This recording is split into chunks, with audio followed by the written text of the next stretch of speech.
लग्नाचे दागिने म्हणजे श्रीमंत पेशवाई दागिने, नाशिकचे सुप्रसिद्ध सराफ मयूर अलंकार सराफ। ताज्या बातम्यांसाठी नाशिक न्यूजच्या YouTube चॅनलला सबस्क्राईब करा आणि बेल आयकॉनला प्रेस करा।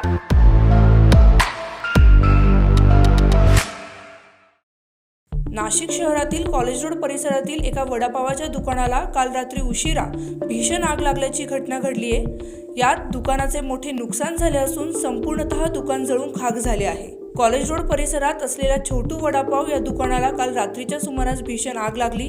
या परिसरातील 4 ते 5 दुकाने जळून खाक झाल्याची माहिती समोर येत आहे। या आगीत लाखो रुपयांचे नुकसान झाल्याची देखील माहिती मिळते। मात्र सुदैवाने जीवितहानी टळली असून आग नेमकी कशामुळे लागली याचे कारण अद्यापही अस्पष्ट आहे। आग लागल्याची बातमी समजताच अग्निशमन दलाच्या जवानांकडून आणि स्थानिकांकडून आग विझवण्यासाठी शर्तीने प्रयत्न करण्यात आले। अर्ध्या तासानंतर आगीवर नियंत्रण मिळवण्यास अग्निशमन विभागाच्या जवानांना यशही आले। या घटनेनंतर गंगापूर पोलीस ठाण्यात गुन्हा दाखल करण्यात आला असून आग नेमकी कशामुळे लागली याचा तपास नाशिक पोलिसांकडून अद्यापही सुरू आहे।